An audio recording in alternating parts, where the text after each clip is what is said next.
কেমন আছেন আপনারা? ভালো আছেন? ভালো থাকেন। চলেন একটা গাছ রোপণ করি। কোন গাছটা রোপণ করব ভেবে পাই না। চলেন চলেন চলেন চলেন চলেন। অনেক গাছ আছে।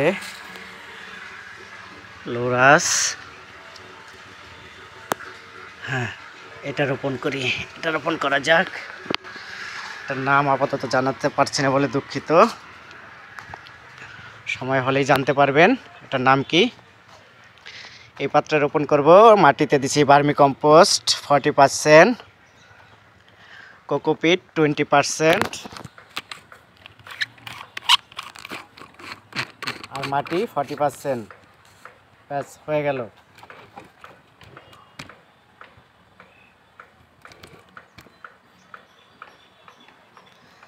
আর এগুলো সব সময় সুন্দর করে খুলবেন। খোলার আগে আপনি বাঁধটা খুলে নেবেন, লাঠিটা সরিয়ে নেবেন,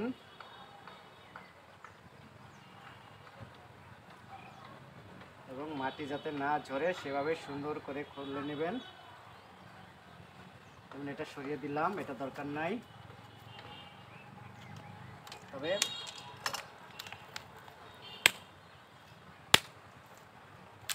মাটিটা সুন্দর করে একটু পিটিয়ে নিতে হবে,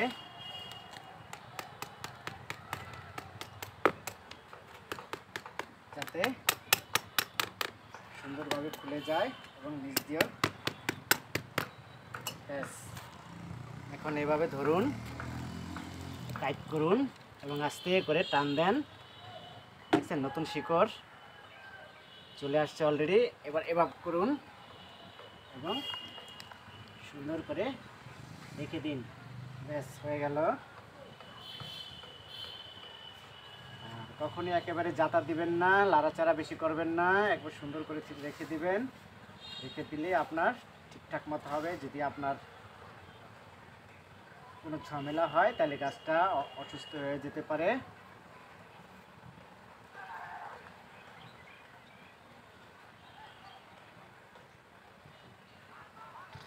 একটু মাটির দরকার।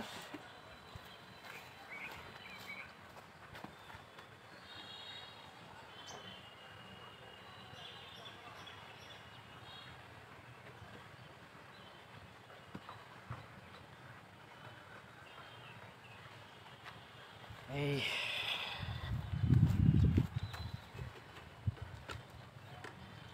এবং যদি পারেন সুন্দর করে গাছটাকে মালচিং করে দেন। যদি আমার হাতে এখন মালচিংয়ের কোনো কিছু নাই, অতএব ওকে মালচিং করতে পারতেছি না বলে দুঃখিত। মালচিংয়ের জিনিসপত্র চলে আসলে আমি ওকে মালচিং করে দেব। এভাবে গাছ রোপণ করবেন। আর কম্পোস্ট বাড়িয়ে দিবেন, 40% দিবেন। ভার্মি কম্পোস্ট 40% দিবেন, কোকোপিট 20% ছাদ বাগানের ক্ষেত্রে, আর মাটি 40%। ব্যাস এনাফ। আপনার গাছ সুন্দর থাকবে, সুস্থ থাকবে এবং খাবারের প্রয়োজনও কম হবে। গাছ দ্রুত বৃদ্ধি পাবে। আর মাটি ঝরঝর হলে যত শিকড় দ্রুত পৌঁছাবে এবং গাছ তত দ্রুত বড় হবে। ভালো থাকবেন আপনারা, সুস্থ থাকবেন। খোদা হাফেজ।